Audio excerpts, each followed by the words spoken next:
is Sony. Welcome to my channel, The 30 Peace Sign.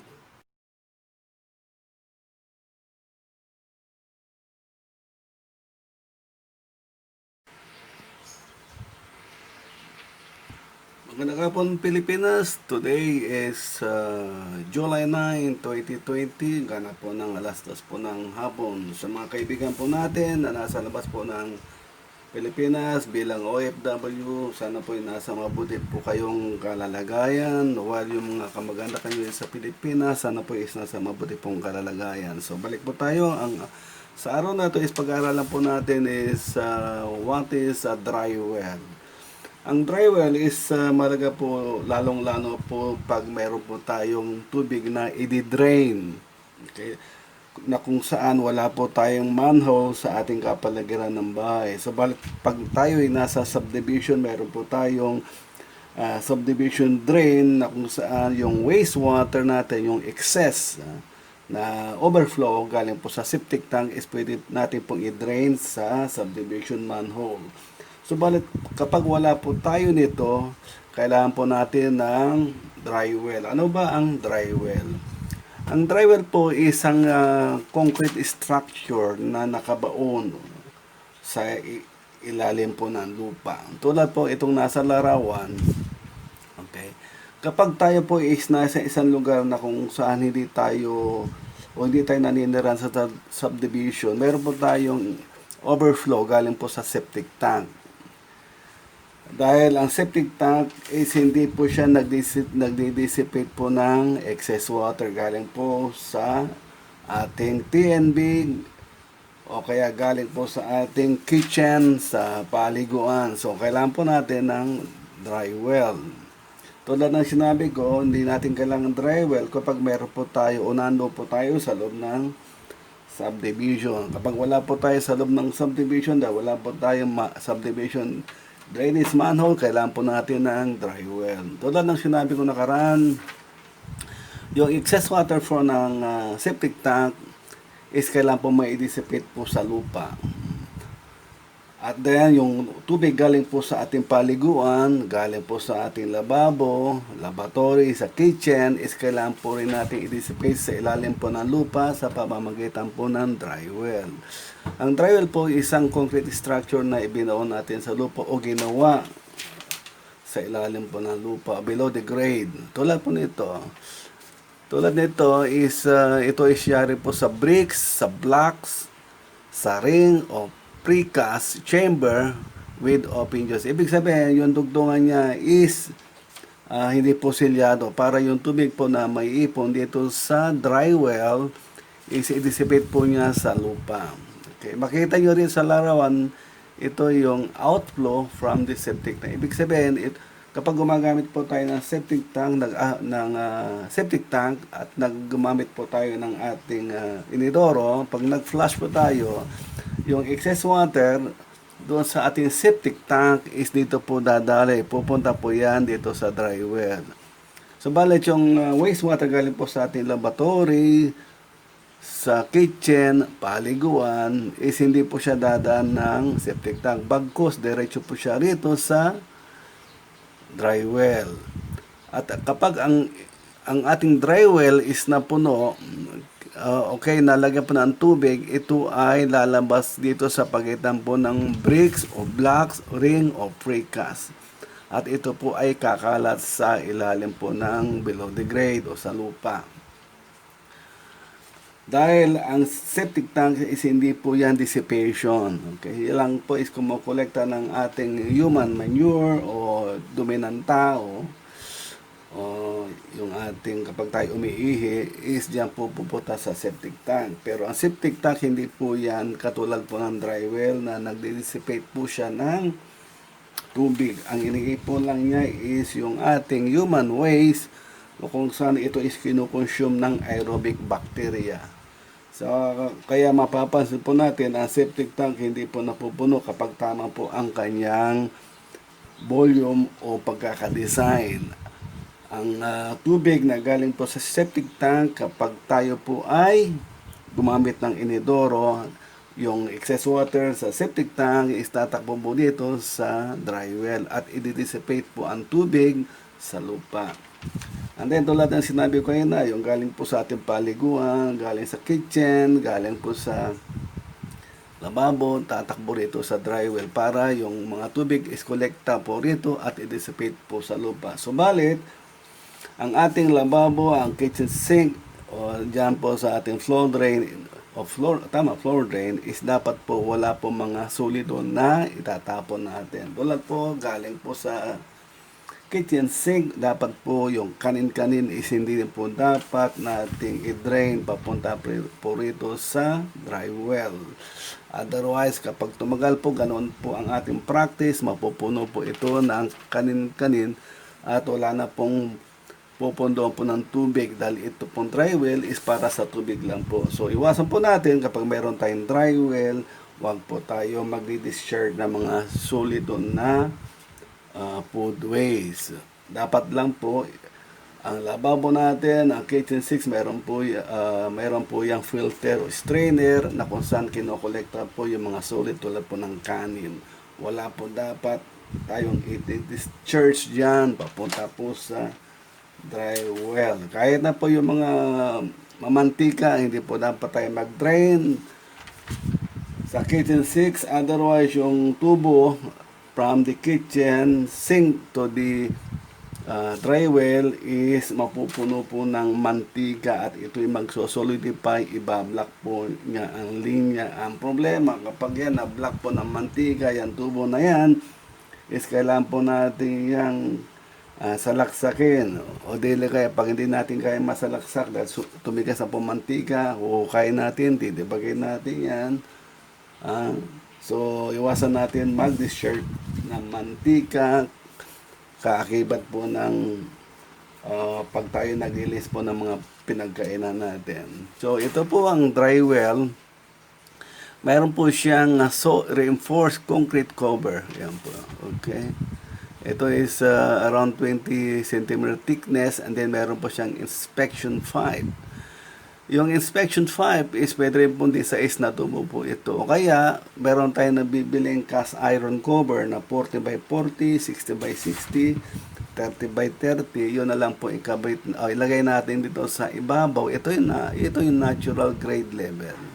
Hindi natin kailangan itong semento. Basta meron po tayo ritong cover na nabibili sa market, cast iron po yan. Pwede kayong bumili yan. O kaya, size na tubo with a cup. Pwede rin po yon, pero mas maganda po is kung lalagyan po natin ito ng cast iron cover para madali pong ma-inspect. O kaya kung mayroon man tayong na-discharge dito ng mga solid, pwede natin kunin po yan. Itong dry well is hindi po dapat magkaroon pa mga solid o yung mga kanin-kanin dahil dito ma-stack po yan. At pag nagkaroon po dito ng stock po mga kanin-kanin, mga solid, wala na po tayong ponduan po ng tubig. Ang nandito lang po is tubig lang po ang dapat nasa loob ng dry well. At ito ay dissipates dito sa lupa at dito rin po sa ibaba. Dapat din po, ito po yung ating water table. Huwag po tayong lalalim o kaya dili kaya dapat meron po tayong pagitan. Meron po tayo itong 4 na 4 feet ang pagitan doon sa base po ng dry well at saka doon sa water table o kaya doon sa impervious layer. Yung sinasabing impervious layer, ito po yung tulad ng adobe. Impervious po yan. Kapag inabot mo po yun, wala na pong dissipation ng wastewater, pababa, kundi horizontal na lang. So, dapat ang pagitan po ng ating the base ng dry well is 4 feet. Mula dito sa base hanggang sa water table layer o doon sa water table level o kaya doon sa impervious layer tulad po ng adobe. Ang dry well is very applicable po yan sa mga lugar na wala po ang ating kabayan sa subdivision.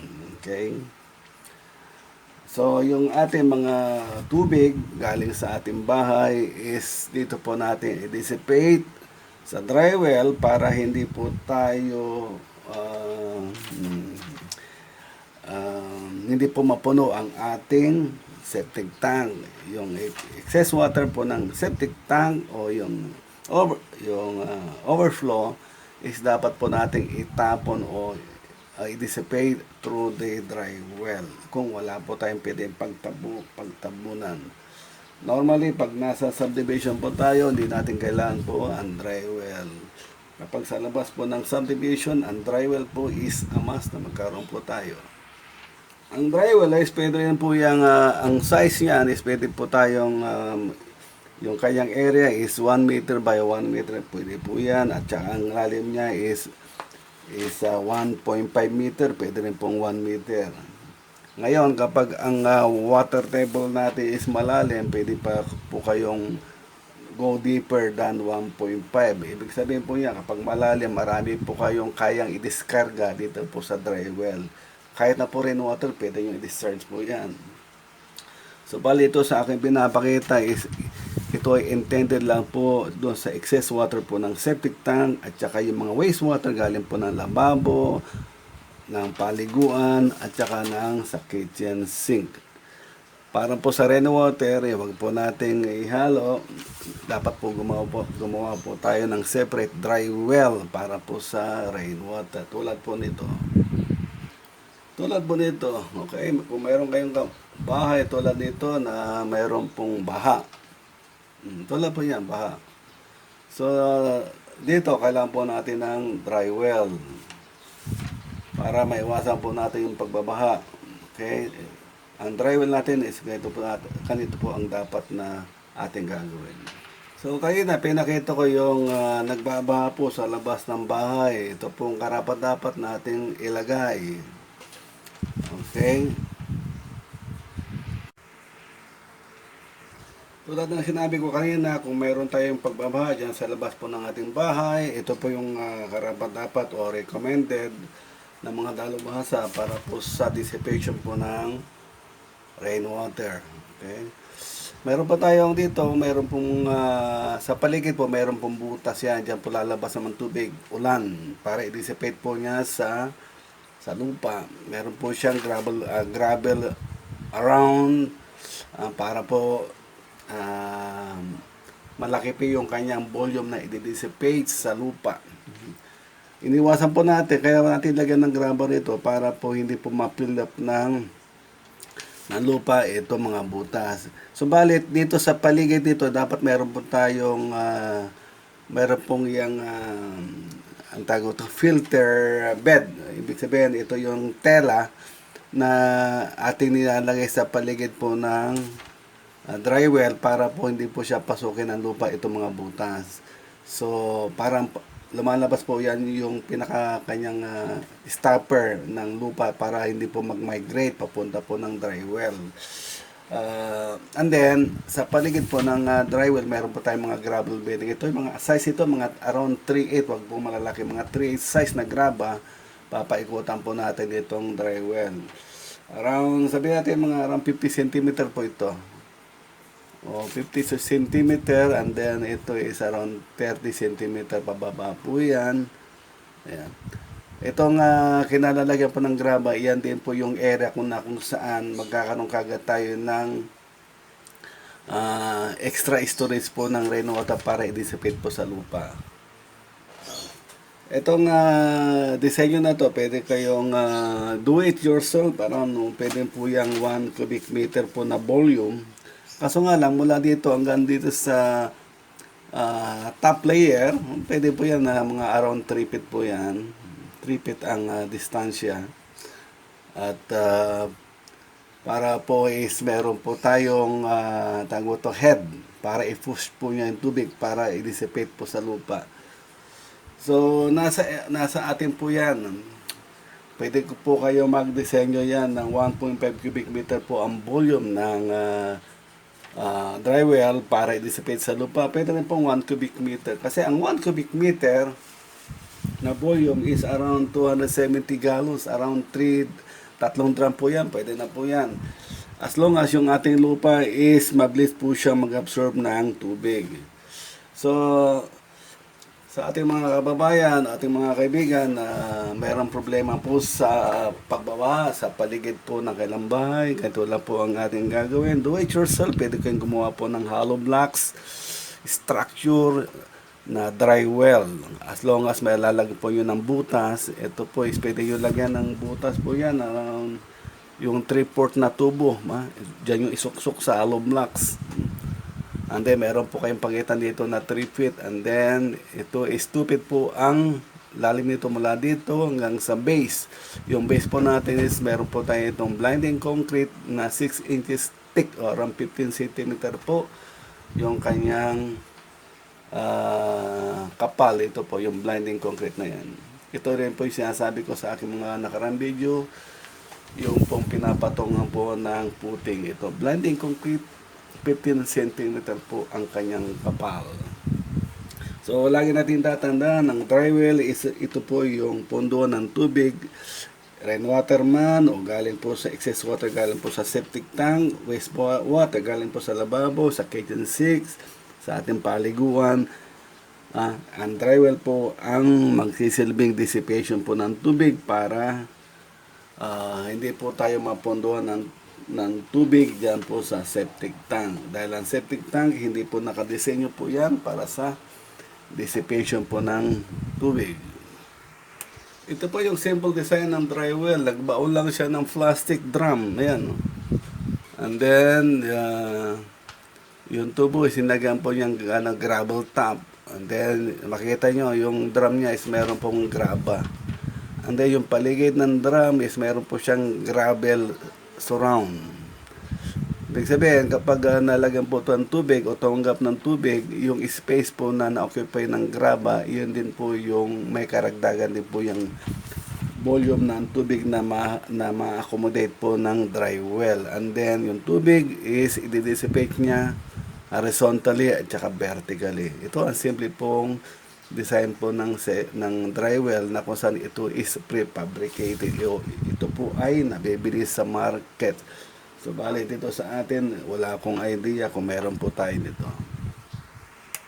Tulad ng nasa larawan is isang pong drum ito. Siguro ito is around 54 gallons capacity. Okay. Ngayon, kung gusto nyo karagdagan na dry well, is magbaw lang kayo ng isa pa o dalawa, so magiging 3. And then, ito is bubutasan lang po yung pagligid para dyan po dadaan yung tubig para i-dissipate po horizontally. Ngayon, sa disenyo na ito is wala po siyang concrete base. Ibig sabihin, meron po din siyang dissipation ng tubig pababa, hindi lang po horizontally. Ito lang po simpleng design ng dry well.